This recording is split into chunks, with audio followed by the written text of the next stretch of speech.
Bismillahirrahmanirrahim. Alhamdulillahi Rabbil Alamin. Wassalatu wassalam ala asyrafil anbiya'i wal mursalin Sayyidina Muhammadin wa ala alihi wa sahbihi wa man tabi'ahum bi ihsanin ila yaumiddin, amma ba'du. Alhamdulillah, bersyukur kepada Allah Subhanahu wa taala menghadirkan kita dalam majlis hadis Rasulullah sallallahu alaihi wa alihi wa sahbihi wasallam. Naddarallahu imra'an sami'a maqalati fawa'aha fa'addaha kama sami'aha farubba muballighin aw 'amin sami'. Semoga Allah memberi cahaya pada wajah seseorang yang mendengarkan percakapan saya dan memahaminya, lalu menyampaikannya kepada orang lain seperti ia dengar. Terkadang yang menerima penyampaian lebih memahami daripada yang menyampaikan.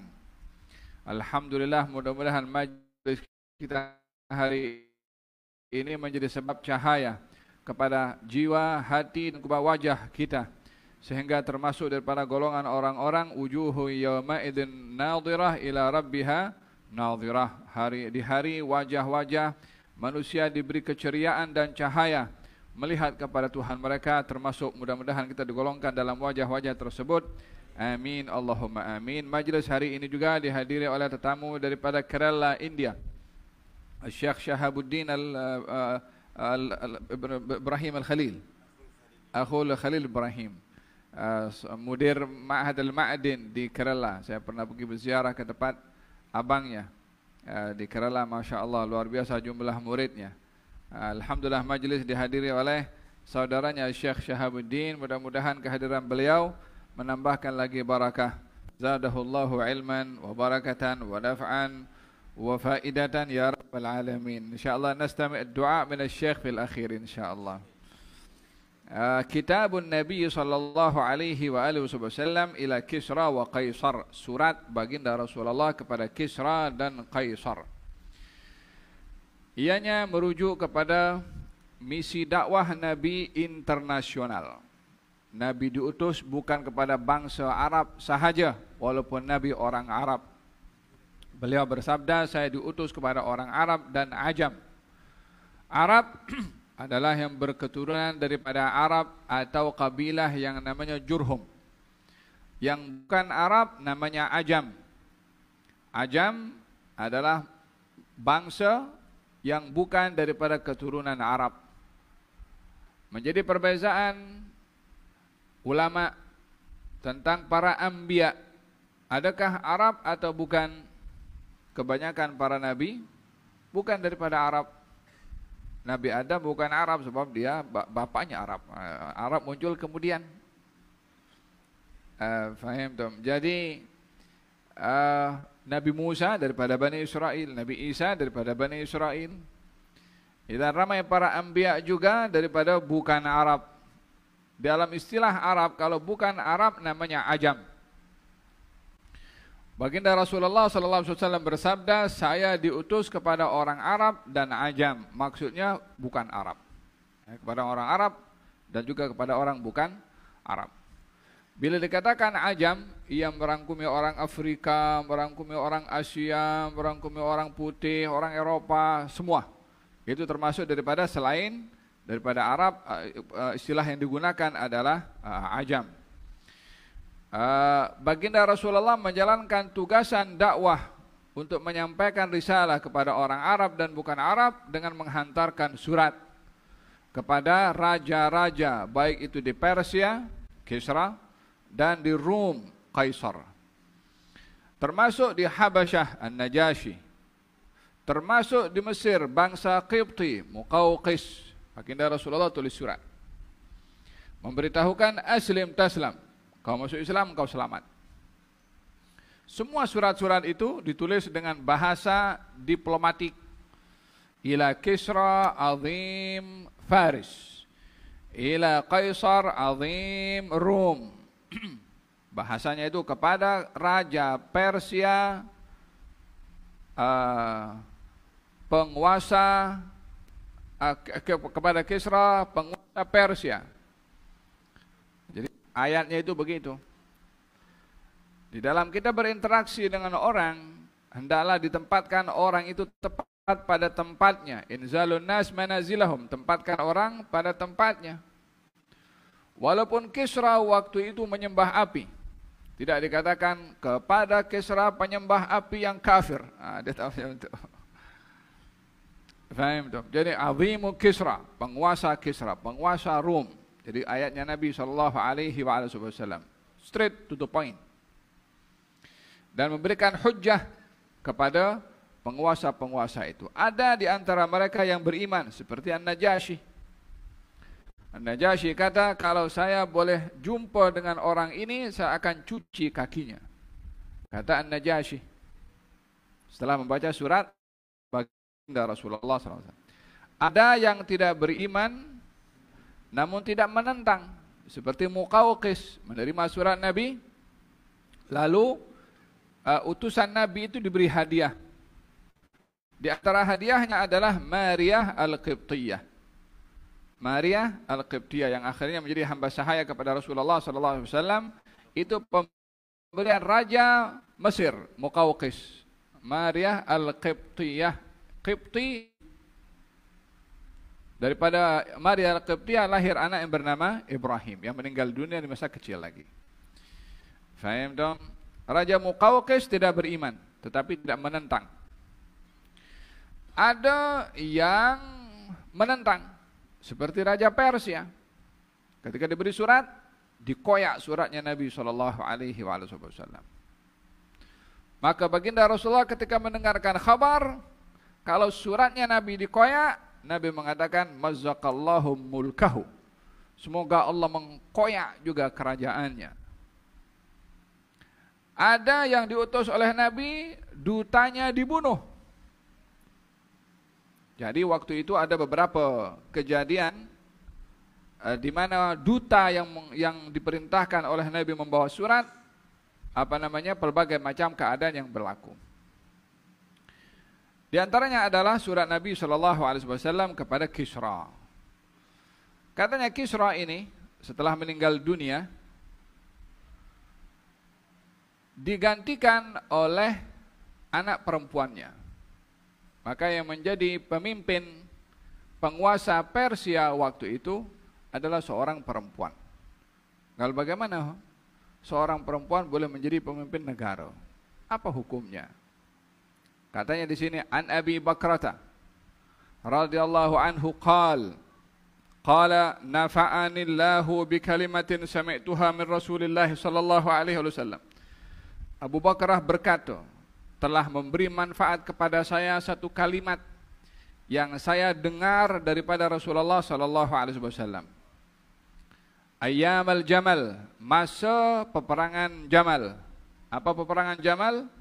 Peperangan yang dipimpin oleh Siti Aisyah, atau peperangan antara kaum muslimin dengan kaum muslimin, yang satu dipimpin oleh Siti Aisyah, satu dipimpin oleh Sayyidina Ali bin Abi Thalib. Terjadi setelah wafatnya atau terbunuhnya Sayyidina Uthman bin Affan. Sayyidina Uthman bin Affan masa memimpin, berlaku fitnah di tengah-tengah masyarakat. Fitnah terkait dengan kekuasaan, politik. Sehingga permasalahan yang terjadi di masyarakat berkenaan dengan kekuasaan mengorbankan Sayyidina Uthman bin Affan Dzun Nurain. Seorang yang digelari Dzun Nurain, yang mempunyai dua cahaya, karena menikahi dua putri Nabi SAW, Ruqayyah dan juga Ummu Kalthum. Sayyidina Uthman bin Affan yang dikhabarkan oleh Rasulullah bahwasanya malaikat pun malu dengan Sayyidina Uthman bin Affan. Sayyidina Uthman bin Affan yang pernah dipuji oleh Rasulullah, katanya kalau saya ada anak perempuan lagi, saya akan nikahkan dengan Uthman. Karena baiknya dia sebagai seorang suami, bertanggung jawab. Dan ini menunjukkan betapa gembiranya ayah mertua kalau punya menantu yang baik. Kalau punya menantu yang baik. Kata Nabi, serono anaknya itu dikawinkan kepada Sayyidina Uthman bin Affan, orangnya baik, jaga, bertanggung jawab. Menikah dengan seorang putri Nabi meninggal dunia, maka dinikahkan lagi oleh Nabi dengan putrinya yang lain. Kemudian meninggal dunia. Katanya kalau saya ada anak lagi perempuan, saya nikahkan dengan dia. Sebab orang yang baik, menjaga kepada keluarganya. Sayyidina Uthman bin Affan yang dikenali dengan yang menghidupkan Al-Quranul Karim, yang menyusun Al-Quranul Karim, hidupnya hari-hari dengan Al-Quran, sehingga dikatakan satu hari sekian kali boleh menghatamkan Al-Quranul Karim. Sayyidina Uthman bin Affan. Banyak lagi kedudukan tentang Sayyidina Uthman bin Affan. Itu pun menjadi korban, dibunuh gara-gara masalah kekuasaan. Sahabat Nabi, menantu Nabi, orang mendapat kabar masuk syurga oleh Nabi, dibunuh juga. Dahsyatnya fitnah kekuasaan, masalah politik. Faham Tom? Katanya setelah Sayyidina Uthman dibunuh,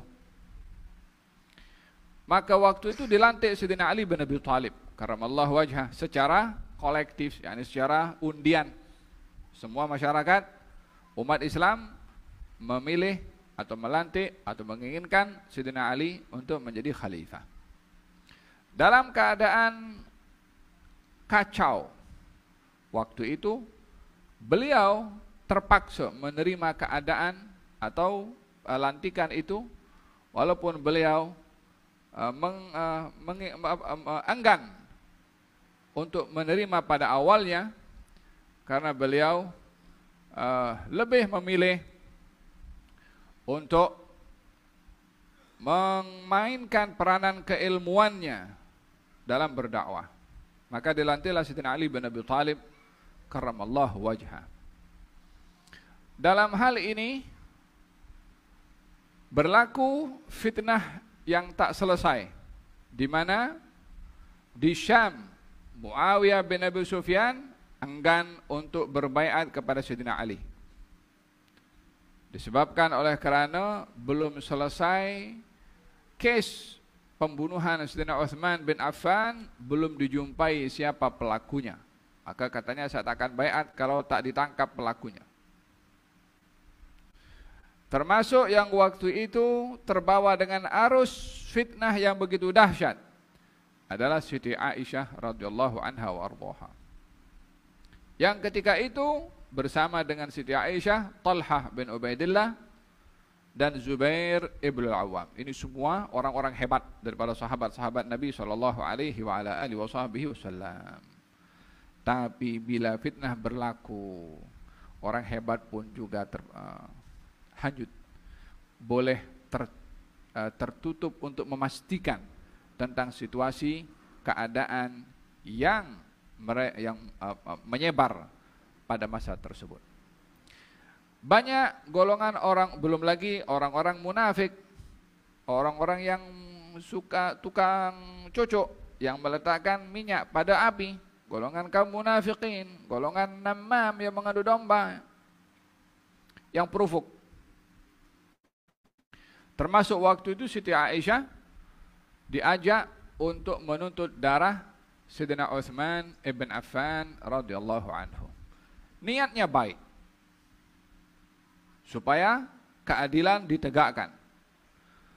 Namun Sayyidina Ali bin Abi Thalib sebagai seorang yang memimpin, membaca situasi yang ada pada ketika itu adalah tidak boleh untuk menyelesaikan satu case yang mana ada hal yang lebih penting untuk didahulukan. Seorang pemimpin bila berhadapan dengan masalah, dan masalah itu lebih daripada satu, maka ia akan mendahulukan yang lebih penting berbandingkan yang penting. Bukanlah kecil masalah pembunuhan Sayyidina Uthman bin Affan. Ia adalah masalah yang besar. Tapi meredam fitnah adalah lebih penting. Sayyidina Ali berusaha untuk meredam fitnah itu dahulu. Barulah akan diselesaikan kes Sayyidina Uthman bin Affan untuk mencari pembunuhnya. Jika fokus kepada pencarian siapa pembunuh Sayyidina Uthman bin Affan, kes-kes yang lain ini akan lebih buruk, akan boleh memporak-porandakan khilafah ketika itu. Namun sebahagian orang menjadi memaksa dan provok, sehingga keluarlah Siti Aisyah daripada Madinah Al-Munawwarah menuju ke Asyam, lalu kemudian menuju ke Irak. Tujuannya adalah untuk menuntut Sayyidina Ali bin Abi Thalib supaya menyelesaikan kes pembunuhan Sayyidina Utsman bin Affan dengan ditangkap pelakunya. Kedatangan Siti Aisyah dengan Zubair bin Awam dan juga dengan Talha bin Ubaidillah disambut baik oleh Sayyidina Ali dalam perundingannya. Dan Sayyidina Ali berjanji untuk menyelesaikan pencarian pembunuhan Sayyidina Utsman bin Affan. Namun ketika dua kelompok ini dalam keadaan berhadapan, yang awalnya bukan untuk berperang, tetapi untuk menunjukkan protes atau unjuk rasa kepada Sayyidina Ali supaya menyelesaikan masalah pencarian pembunuh Sayyidina Utsman bin Affan. Namun dalam keadaan genting, dalam keadaan panas, dalam keadaan emosi, salah seorang memulai lemparan panah ke arah tentara Sayyidina Ali bin Abi Thalib. Maka ketika dimulai panah itu dilempar, maka berlakulah peperangan. Kalau sudah berhadapan dua musuh ini, tinggal saja start saja siapa yang mula dulu. Orang kalau unjuk perasaan tuh kan, kalau start satu orang saja untuk hancurkan, yang lain ikut sudah, sampai selipar. Kadang-kadang yang yang buat itu mungkin dibayar untuk supaya bikin kacau. Waktu itu ada pihak-pihak yang tidak menginginkan perdamaian dan tidak mahu untuk kepimpinan Sayyidina Ali diteruskan.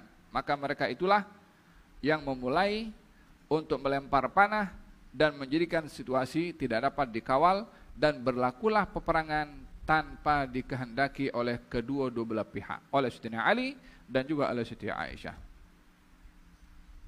Namun peperangan tidak dapat dielakkan. Peperangan ini dinamakan peperangan Jamal. Apa sebab? Jamal itu artinya onta. Sebab Siti Aisyah waktu itu menaiki onta. Baginda Rasulullah SAW pernah berpesan kepada Sayyidina Ali bin Abi Thalib di masa hidupnya, berwasiat kepada Sayyidina Ali untuk menghormati Siti Aisyah, memberikan isyarat atau indikasi akan berlakunya satu hari keluarnya Siti Aisyah terhadap Sayyidina Ali bin Abi Thalib, dan diperintahkan untuk menyikapinya dengan baik. Siti Aisyah pun pernah diingatkan oleh Nabi SAW. Katanya, ada seorang perempuan yang akan memimpin satu pasukan yang digonggongi oleh anjing yang di wilayah namanya, apa nama wilayahnya itu? Bukan Abwa.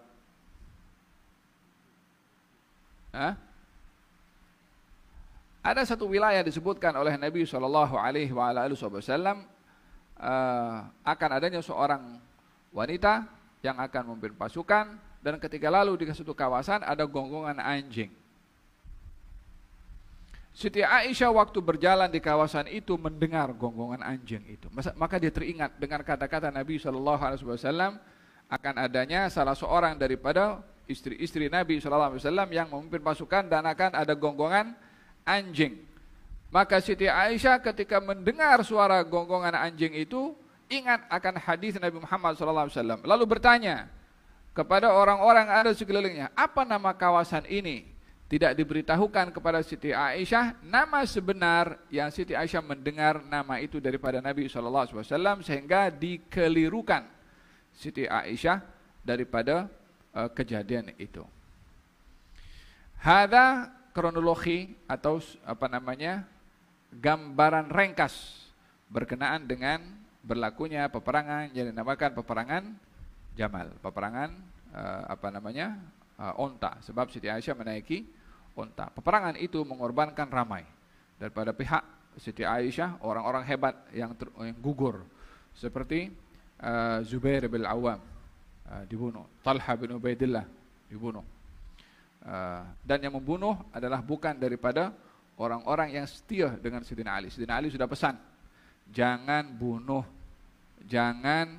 membunuh kepada nama-nama disebut oleh Sayyidina Ali bin Abi Thalib. Maka yang membunuh adalah pihak orang-orang daripada golongan golongan Khawarij yang menyusup masuk dalam tentera dan memang menghunuskan panah itu kepada Talha dan juga Zubair, sebab dua ini adalah dua orang yang hebat. Tujuannya adalah untuk provoke, bikin marah, bikin emosi kelompoknya Sayyidah Aisyah radhiyallahu anha wa ardhaha. Biasanya kalau ingin bikin marah itu pemimpinnya dihentam dulu, macam kita sekarang pun juga. Bila pemimpinnya kena, yang lain akan marah. Paham dong? Allah, kalau kita baca sejarah dulu dengan sekarang ini hanya macam terulang. Kejadian terulang, hanya beza orang, beza zaman. Falhasil, peperangan itu pada akhirnya dimenangi oleh Sayyidina Ali bin Abi Thalib. Dan Siti Aisyah menyesali akan perbuatannya itu. Sayyidina Ali tidak menjadikan peperangan itu sebagai satu hal yang dibanggakan disebabkan oleh kerana itu adalah antara orang Islam. Bahkan tidak ada sesiapa yang dirampas pada hartanya sebagai harta rampasan perang, tidak ada. Tidak ada siapa yang dijadikan tawanan. Siti Aisyah dihantar daripada Kufah atau daripada Irak kembali ke Madinah diiringi dengan sekian ramai tentera untuk menemani Siti Aisyah kembali ke Madinah secara terhormat, bukan sebagai tawanan perang atau orang yang kalah dalam peperangan. Karena dalam peperangan orang Islam dengan orang Islam tak ada siapa menang, tak ada siapa kalah. Dua-dua dirugikan. Dalam peperangan antara kaum muslimin, karena peperangan antara orang Islam dengan Islam melemahkan kedua-duanya. Ala kullin, ringkasnya adalah kata Abu Bakrah mengatakan, saya mendengar kata-kata Rasulullah sallallahu alaihi wasallam yang memberi manfaat kepada saya pada peristiwa perang Jamal. Perang Jamal yang saya ceritakan tadi itu, Abu Bakrah tidak ikut dalam peperangan itu. Apa sebabnya? Sebab yang memimpin peperangan waktu itu adalah Siti Aisyah. Abu Bakrah waktu berada di Madinah. Abu Bakrah tak mau join. Apa sebabnya? Saya mendapat manfaat daripada kalimat nasihat Rasulullah sallallahu alaihi wasallam di saat saya berhadapan dengan peperangan Jamal. Saya mendengar hadis Rasulullah di masa hidupnya Rasulullah. Beliau mengatakan bahwasanya Persia itu melantik anak perempuan rajanya yang meninggal dunia untuk menjadi pemimpin. Nabi mengatakan tidak akan berjaya satu kaum yang melantik urusan pentadbiran mereka yang dilantik seorang perempuan. Maka di saat peperangan Jamal itu dipimpin oleh Siti Aisyah, Abu Bakrah ingat kepada nasihat ini yang memimpin perempuan. Maka Siti Aisyah, Abu Bakrah tidak ikut dalam peperangan tersebut sebab Nabi mengatakan tidak akan berjaya, dan memang pada akhirnya pun peperangan tersebut dimenangi oleh Sayyidina Ali bin Abi Thalib. Apa maksud daripada tidak berjaya satu kaum yang melantik urusan pentadbiran mereka seorang perempuan? Ini menjadi pembahasan panjang lebar di kalangan para ulama.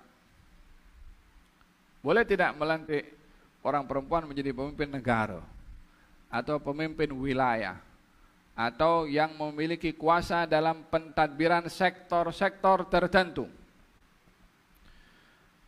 Di dalam sejarah mungkin kita melihat adanya Ratu Balqis mungkin yang pernah berkuasa di Yaman dahulu dengan pentadbiran yang bagus dan maju.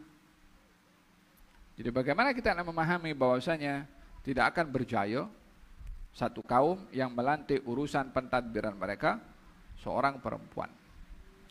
Ulama mengatakan beberapa penafsiran. Yang pertama, yang dimaksudkan tidak akan berjaya itu dalam urusan dunia dan akhirat. Ada kalanya pemimpinnya itu perempuan boleh berjaya di dunia saja, tapi tidak di akhirat. Kenapa tidak di akhirat? Sebab di dalam Islam yang dilantik untuk menjadi ketua pentadbiran negara itu laki-laki. Kalau yang dilantik perempuan, maka menyalahi kepada undang-undang syariat yang memerintahkan laki-laki yang menjadi ketua atau pemimpin negara. Apa bezanya laki-laki dengan perempuan? Bila kita berbicara tentang apa perbezaan laki-laki dengan perempuan pada kedudukannya di sisi Allah, tidak ada beda. Sama-sama makhluknya Allah, bezanya jantina saja. Tetapi kalau dalam tugasan, ada bezanya. Laki-laki wajib bagi nafkah, perempuan tidak sebaliknya. Laki-laki boleh menjadi wali dalam pernikahan, tidak sebaliknya. Laki-laki auratnya itu daripada pusar sampai lutut, perempuan tidak begitu. Laki-laki tidak boleh putus dalam sembahyangnya, perempuan boleh ada putus bila berada dalam keadaan uzur. Perempuan wajib taat kepada laki-laki sebagai suami pada penghormatannya, tidak sebaliknya. Dan perbezaan itu pada tugas, bukan pada kedudukannya di sisi Allah Subhanahu wa taala. Al-binyah, bentuk fisikalnya pun laki-laki dengan perempuan tentunya berbeza. Sementara urusan pentadbiran negara ini adalah memerlukan kepada kekuatan, memerlukan kepada safar, memerlukan kepada gerakan yang banyak, yang ini mungkin agak sukar untuk dilakukan oleh perempuan bila dalam situasi-situasi tertentu. Faham tom? Tapi bukan bermakna perempuan tidak boleh untuk memegang satu jawatan. Siti Khadijah itu adalah seorang jutawan pada satu ketika dahulu, ada anak buah. So dia umpama macam manajer dalam syarikatnya. So dia ada anak buah. Dia jadi pada perniagaannya.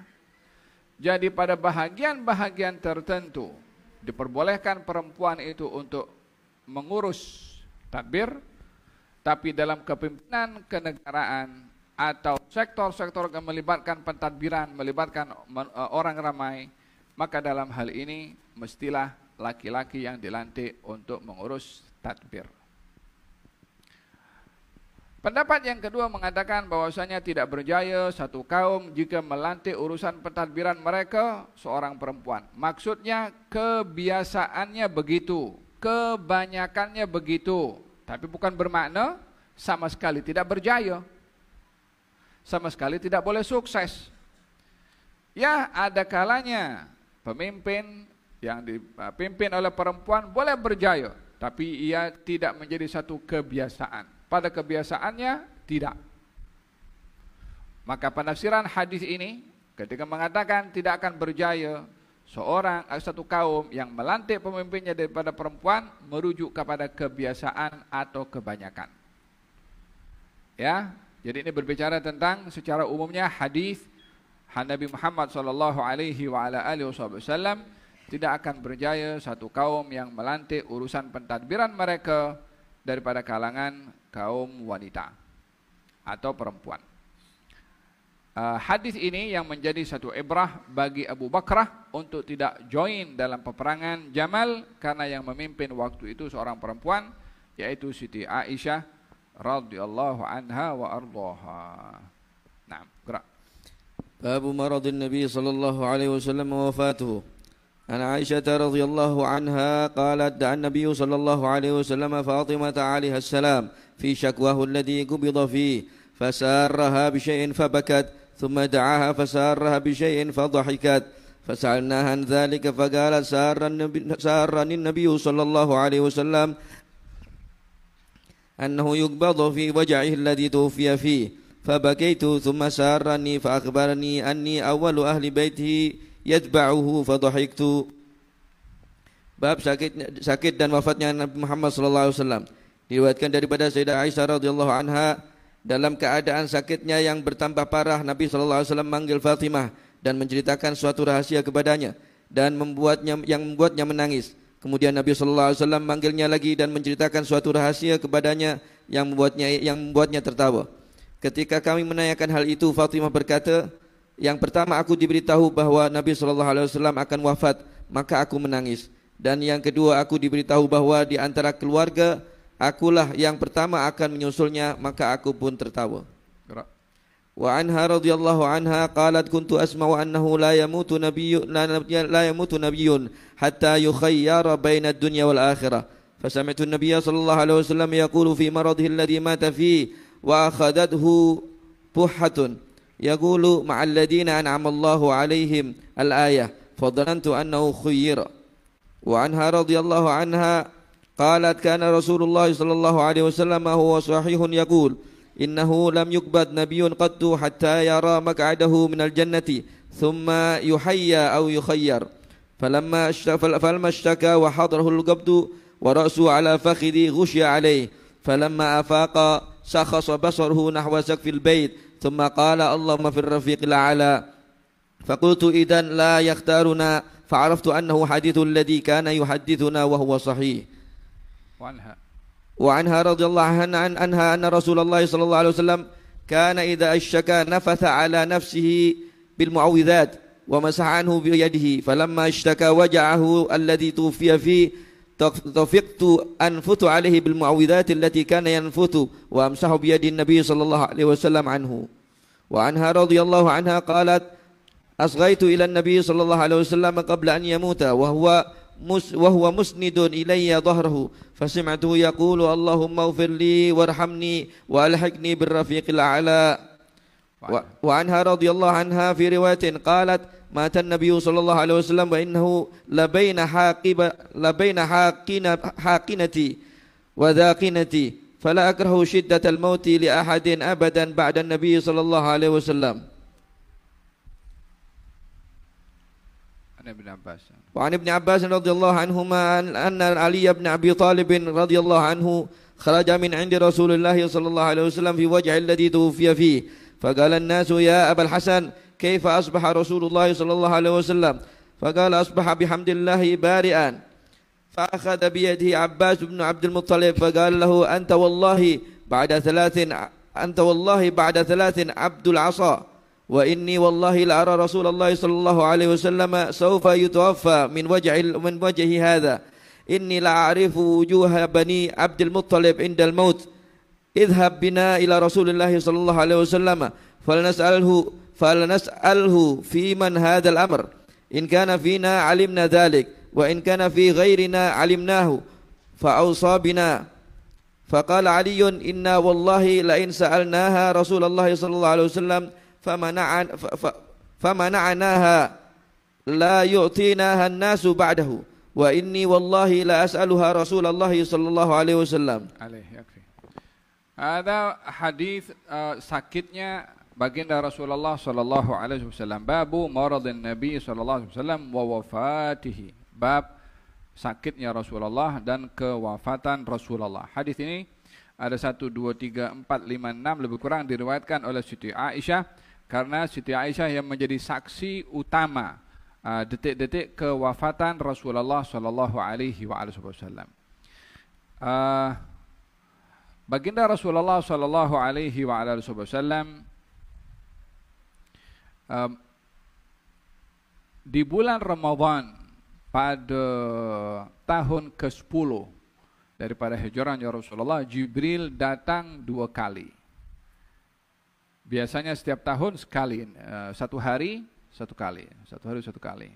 Tapi tahun terakhir 10 itu 1 hari Jibril datang 2 kali untuk tadarus Quran. Tadarus Quran selain bukan hanya mendengar bacaan, tapi untuk menyusun susunan ayat dan susunan surat antara Jibril dengan Rasulullah, karena yang membimbing Rasulullah untuk menyusun ayat dan surat itu adalah Jibril alaihissalam daripada perintahnya Allah subhanahu wa ta'ala.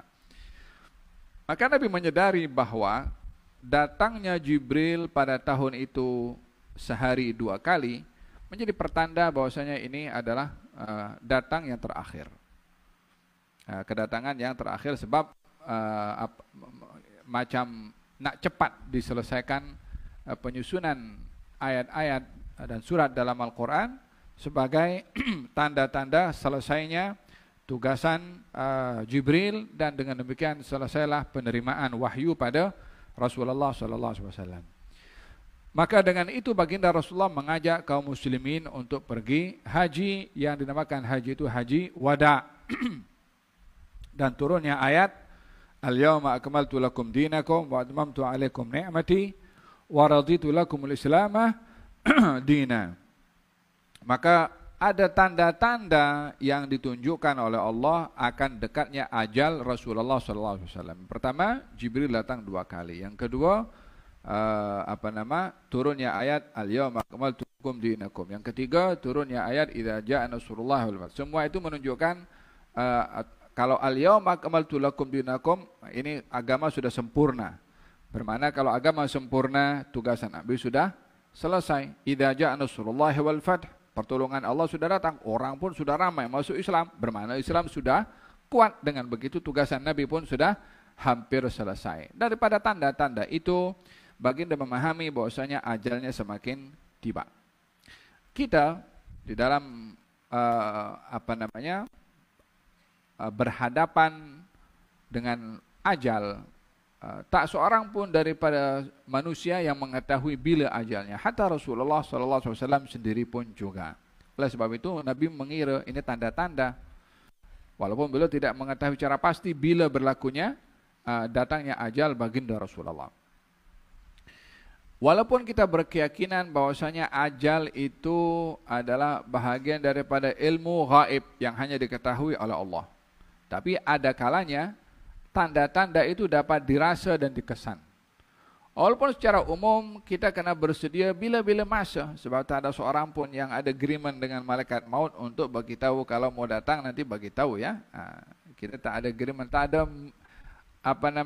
temu janji dengan malaikat maut untuk dia datang. Bila datang khalas. Idza jaa ajaluhum la yastakhiruna sa'atan wa la yastaqdimun. Namun persiapan perlu untuk dipersiapkan. Kalau ba'da salihin itu sudah siap. Kafannya sudah siap, dia punya wasiatnya sudah siap, semuanya ready. Walihada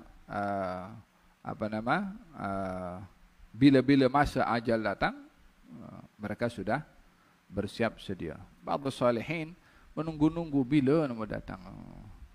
Bukan karena fed up dengan hidup, tetapi melihat bagaimana kehidupan di sana lebih memberikan satu kenikmatan yang luar biasa. Katanya dalam hal ini Siti Aisyah meriwayatkan radhiyallahu anha qalat da'an Nabi sallallahu alaihi wasallam Fatimah, yakni bermula daripada pertengahan bulan Safar Nabi sudah mulai sakit, dan semakin hari sakitnya semakin menurun, yakni semakin parah. Sampai datang sahabat Nabi menziarahi Nabi sallallahu alaihi wasallam memegang dahinya. Kemudian saat diletakkan telapak tangannya pada dahi Nabi terus diangkat. Kepanasan tangannya seakan-akan pegang air panas, atau katanya Rasulullah panas sangat tubuh badanmu. Kata baginda Rasulullah, kami para nabi kalau diduga oleh Allah berlipat kali ganda daripada kamu.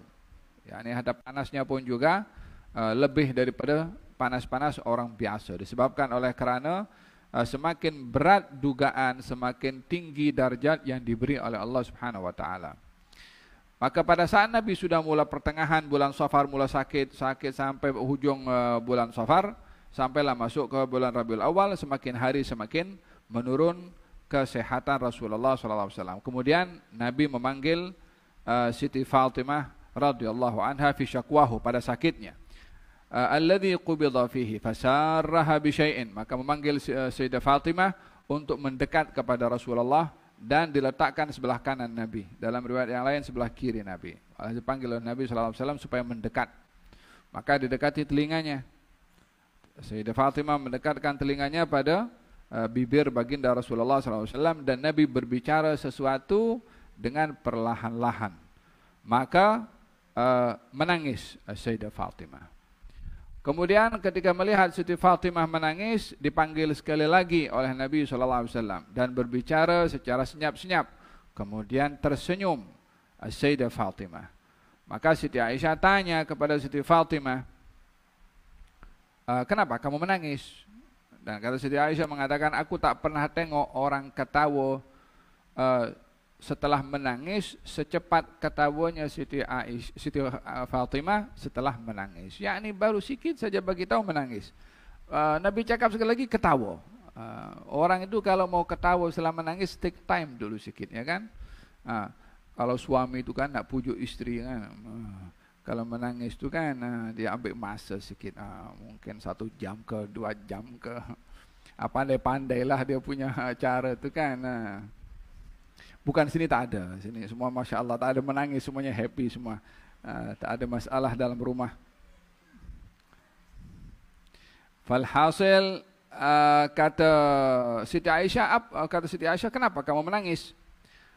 Kata Siti Fatimah mengatakan, saya tak boleh dedahkan apa yang Nabi cakap kepada saya secara senyap-senyap. Nabi cakap senyap-senyap, bermakna yakni saya faham daripada itu Nabi tak mau bagi tahu apa yang dia cakap.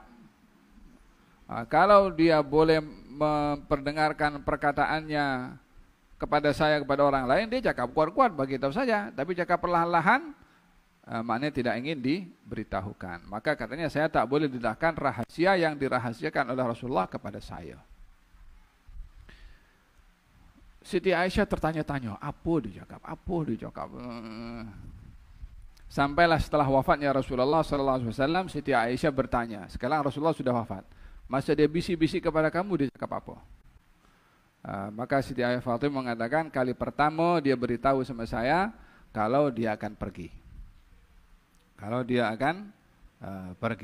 Maka saya menangis. Dan kali kedua dia beritahu kepada saya, kalau kamu orang pertama yang akan wafat menyusul kepada saya, dan kamu akan dijadikan oleh Allah sebagai penghulu kaum wanita di surga. Maka saya gembira.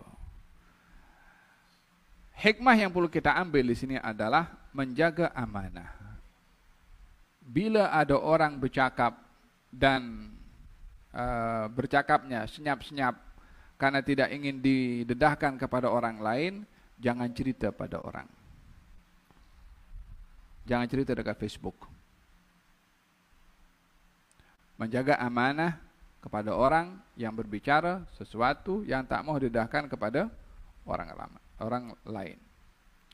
Demikian Siti Fatimah katanya, yang kali pertama dia memberitahukan kalau dia akan meninggal dunia, yang kali kedua memberitahukan kalau saya adalah orang pertama yang akan menyusul beliau. Memanglah benar pada akhirnya setelah 6 bulan dari wafatnya Rasulullah, Siti Fatimah wafat menyusul baginda Rasulullah SAW. Menariknya di sini adalah katanya begini, anni awwalu ahlihi yalhaquhu.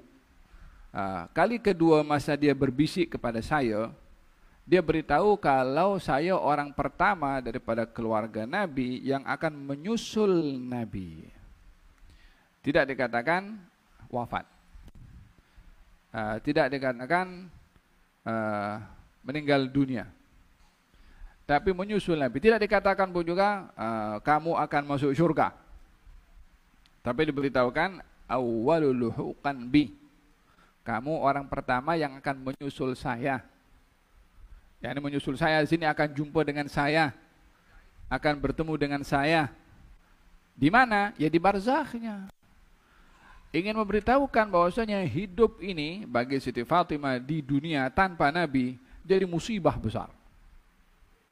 Hatta punya segala-galanya, suami ada, sebaik-baik suami yang ada putra Hasan dan Husain yang luar biasa, tapi tanpa baginda Rasulullah SAW, bukan karena hanya sekedar hubungan orang tua,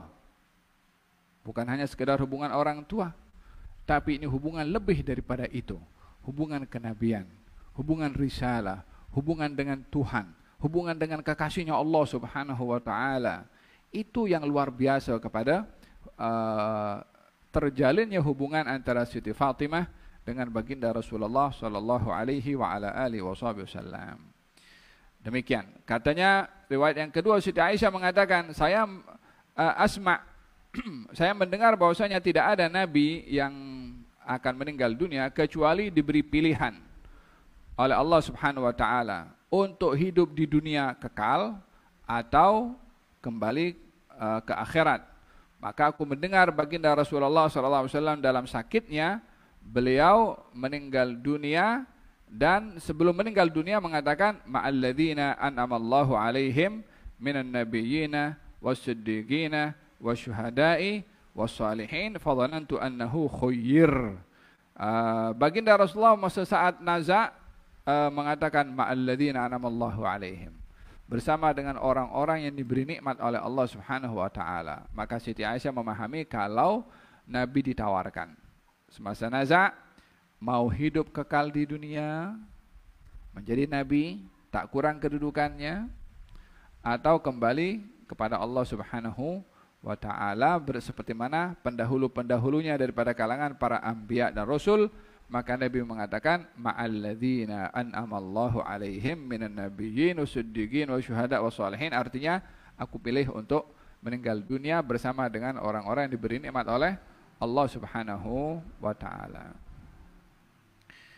Dengan demikian, kematian itu bagi para anbiya adalah merupakan satu hari raya. Kematian bagi para aulia itu hari yang dinanti-nanti. Sayyidina Ali bin Abi Thalib satu hari pegang janggutnya macam ni.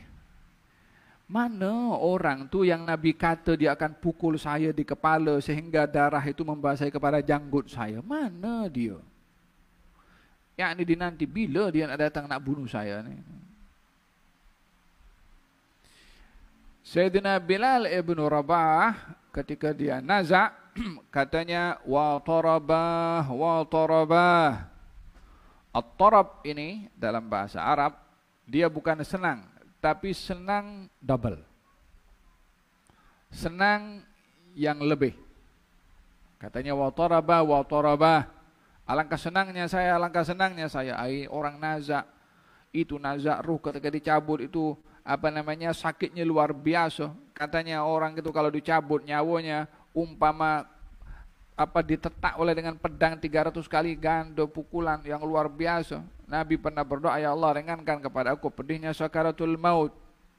Yani dahsyat sakaratul maut. Wa ja'at sakaratul maut bil haqq dzalika ma kunta minhu tahid.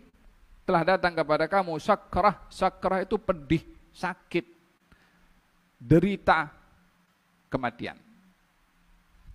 Tapi bagi Bilal waktu dia naza' katanya wah tarabah, oh seronoknya saya seronok katanya. Oh seronok dia. Ghadan alqal ahibba Muhammadan wa hizbah. Esok saya jumpa dengan para kekasih Muhammad dan teman-temannya. Ya Bilal, ente nak masuk kubur 3 kali 6 itu seorang diri di situ. Engkau akan berhadapan dengan mungkar dan nakir. Engkau hanya berbalutkan dengan kain kafan saja, gelap, dimakan ulat di dalam itu, ya kan? Sempit macam mana? Itu pikiran otak kita. Itu pikiran akal pikiran kita. Bagi mereka, oh itu yang nampak 3 kali 6 itu lebih luas daripada 4.000 kali lapangan sepak bola.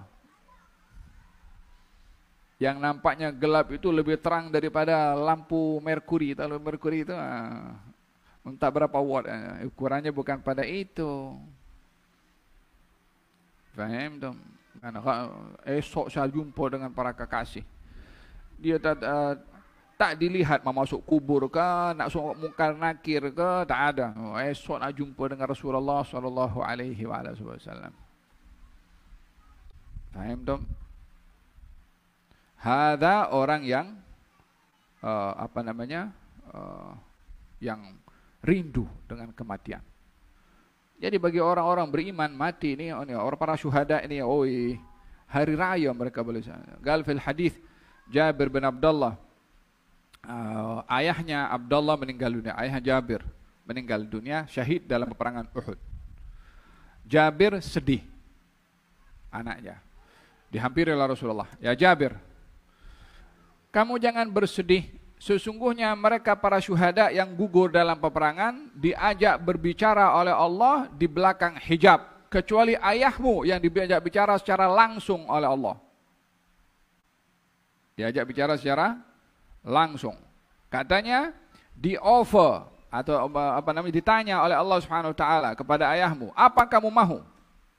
Allah bercakap langsung tanpa hijab kepada ayahnya Jabir bin Abdullah di alam barzakhnya. Yang memberitahukan Nabi SAW, macam mana caranya? Ya otak kita belum tahu alam barzakh macam mana kita nemeni alam barzakh. Otak itu hanya boleh mengesan apa yang dikesan oleh kita punya indera. Alam barzakh itu tak ada chip ada di otak ini boleh tahu apa itu ya alam barzakh. Paham tak? Gal katanya ditanya oleh Allah, apa yang kamu mau? Katanya saya ingin kembali ke dunia untuk berjihad lagi. Kata Allah Subhanahu wa taala, sudah menjadi ketetapan pada saya untuk mati itu hanya sekali dan tak ada lagi yang balik lagi ke dunia setelah kematian. Katanya kalau begitu sampaikan kepada orang-orang yang ada di belakang saya bagaimana kenikmatan yang didapat oleh orang yang syahid di jalan Allah Subhanahu wa taala. Lihat dan katakan wala tahsabanna alladziina qutilu fi sabilillahi amwatan bal ahya'un 'inda rabbihim yurzaqun farihina bima atahumullahu min fadlihi wa yastabshiruna billadzina lam yalhaqu bihim min khalfihim alla khaufun 'alaihim wa la hum yahzanun alla takhafu wa la tahzanu. Katanya dalam Al-Qur'anul Karim Allah Subhanahu wa taala berfirman, kamu jangan mengatakan kepada orang yang mati syahid itu mati, tak boleh. Orang yang meninggal dalam peperangan syahid, tak boleh kata mati. Balahya tapi mereka hidup. Di mana? Di sisi Allah Subhanahu wa taala. Macam mana? Allahu a'lam. Yurzaqun, mendapatkan rezeki dari Allah Subhanahu wa taala. Farihin, gembira di alam barzakhnya. Wa yastabshiruna billadzina lam yalhaqu bihim min khalfihim. Dan memberitahukan kepada mereka yang masih hidup, yang belum syahid, bagi tahu kepada mereka, jangan takut, jangan sedih. Jadi orang mati menyampaikan mesejnya kepada orang yang hidup melalui firman-Nya Allah supaya mereka tidak takut, tidak gentar karena yang didapat oleh orang yang syahid jauh lebih indah daripada apapun juga. Oleh sebab itu bagi orang berjihad, kematian itu adalah bagi pintu untuk mendapatkan kegembiraan yang luar biasa tadi. Oleh sebab itu kaum muslimin waktu masa berjihad semuanya maju ke depan. Sebab mereka itu maju ke depan bukan menyerahkan dirinya untuk mati begitu saja, dia tahu kemana dia akan pergi. Walihada ba'dul sahabat Nabi Muhammad SAW kalau ditanya, kamu mahu apa? Saya mahu kamu doakan saya mendapatkan syahid di jalan Allah Subhanahu wa taala. Faham dong? Walihada orang Islam tidak takut kepada kematian. Kalau dia yang baik. Tapi kalau dia ifrit,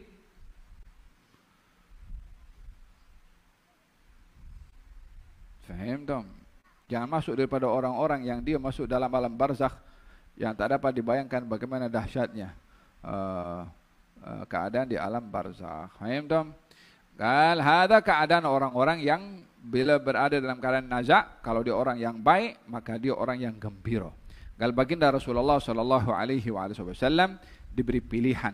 Maka dalam hadis ini dikatakan bahwasanya baginda Rasulullah sallallahu alaihi wasallam kana Rasulullah sallallahu alaihi wasallam wa sahih. Ketika Nabi sehat, beliau bersabda, "Innahu lam yuqbad nabiyyun qattu hatta yara maq'adahu minal jannah." Tidak ada nabi yang dicabut nyawanya oleh Allah Subhanahu wa taala melainkan sudah ditunjukkan di mana tempatnya di surga. Kemudian diberi pilihan untuk hidup kekal yang pada akhirnya nanti kalau meninggal masuk surga, atau dia meninggal dunia lebih awal yang juga tempatnya juga di surga. Demikian para nabi sudah ditentukan tempatnya di surga. Selain para nabi tak ada yang tahu. Walaupun sudah ditentukan juga oleh Allah Subhanahu wa taala, kita semua sudah ditentukan oleh Allah Subhanahu wa taala, hanya kita tak tahu je. Bagaimana kita mau tahu? Tengok kita punya amal di dunia ini, apa kita punya amal. Bila kita termasuk orang-orang yang ahli syurga, pasti setiap hari yang kita lalui ibadah, taat, meninggalkan maksiat, itu kalau terjadi kepada seseorang dalam hidupnya, itu tanda-tanda indikasi yang membawa orang itu termasuk ahli al-jannah. Tapi kalau di dunia hidupnya khamar, dadah, curi duit orang, ambil hak orang, pukul orang, fitnah orang. Nak masuk surga macam mana? Adakah orang mengatakan silahkan bermaksiat di dunia, surga menjadi balasan kamu? Mana ada orang berpikir macam tu? Wa gulek malu fakullun muyassarun lima khuliqalahu. Kamu beramal saja, kata Nabi SAW. Kata baginda Rasulullah SAW mengatakan, tidak seorang pun daripada kamu melainkan sudah dicatat oleh Allah Subhanahu wa taala tempatnya di surga atau di neraka. Kata sahabat mengatakan, kalau sudah ditentukan kita punya nasib surga neraka, untuk apa kita beramal? Kata Nabi, fagulik malu. Malu fakullun muyassarun lima khuliqalahu. Kamu beramal saja. Masing-masing akan dimudahkan pada tempat yang dia ditempatkan di tempat tersebut. Kalau dia ditentukan tempatnya di surga, dia akan beramal dengan amal yang baik. Karena itu jalan menuju ke surga. Kalau nasibnya itu di neraka, maka dia akan melakukan perbuatan-perbuatan yang membawa dia pergi ke neraka, walaupun yang menentukan penghujung. Bukan menjadi jaminan, saya hari-hari datang menjalsa Isnin, saya hari-hari pergi sholat surah, walal masjid sholat berjamaah, saya penghuni surga. Belum. Untuk tanda-tanda saat ini, ya. Tapi penghujung sebelum wafat, hanya Tuhan yang tahu. Oleh sebab itu yang menentukan penghujung. Dan kita tidak boleh untuk menentukan apa yang akan berlaku di penghujung, karena kita tidak diberikan otoriti untuk tahu ilmu ghaib apa yang akan berlaku di penghujung. Jadi yang kita boleh buat saat ini, bagaimana saya ingin menjadi penghuni surga, saya kena beramal saat ini. Kalau ajal tiba, saya sedang dalam keadaan beramal, sebab saya tak boleh tentukan bila malaikat itu akan datang kepada saya. Oleh sebab itu, bila Anda takut meninggal dunia dalam situasi yang Anda tidak ingini, jangan dekati perbuatan itu. Tapi bila Anda ingin meninggal dunia dalam keadaan yang Anda sukai, lazimkan perbuatan itu. Ingin mati dalam keadaan baca Quran, kerap baca Quran. Ingin mati dalam keadaan sujud, kerap sujud. Ingin mati dalam keadaan bersedekah, banyak bersedekah. Wahakala. Ingin mati tidak dalam keadaan berbuat yang mungkar, jangan buat yang mungkar. Wahakala. Ada berkenaan dengan Rasulullah SAW ditunjukkan tempatnya di surga, kemudian beri pilihan. Tsumma ishtaka wa hadarul qabdu, ketika datang ajal, wa ra'suhu ala fakhidhi. Kepala Nabi berada di paha saya, kata Siti Aisyah. yakni waktu itu Nabi berbaring dan dijadikan paha Siti Aisyah sebagai bantalnya Nabi SAW. Wa ghusya alaih, Nabi pengsan. Falamma afaqa syakhasa basaruhu nahwa saqfil bait. Ketika beliau membuka mata dan menatap kedua matanya ke bumbung rumah dan mengatakan Allahumma fir rafiqil a'la, Allahumma fir rafiqil a'la. Aku memilih untuk memilih untuk kembali kepada Allah. Maka Siti Aisyah mengatakan idzan la yakhtaruna. Kalau begitu dia tak pilih kita lah. Maksudnya tak pilih kita, tak memilih untuk bersama kekal di dunia bersama dengan keluarga dan sahabatnya, tapi memilih untuk bersama dengan Allah Subhanahu wa taala. Maka daripada kata-kata itu difahami oleh Siti Aisyah kalau Nabi memilih untuk wafat berbandingkan kekal hidup. Hadis ini berbicara tentang keistimewaan yang diberikan oleh Allah kepada para anbiya adalah diberi pilihan untuk hidup panjang atau memilih kembali kepada Allah Subhanahu wa taala. Nah, hadis yang terakhir adalah kita akan bahas pada pertemuan yang akan datang insyaallah. Hadis yang ke-1704. Kalau Siti Aisyah meriwayatkan juga bahwasanya Rasulullah sallallahu alaihi wasallam ketika sakit masih membaca al-muawwidzat. Al-muawwidzat qul huwallahu ahad, qul a'udzu birabbil falaq, qul a'udzu birabbin nas 3 kali. Kemudian tiup tangannya.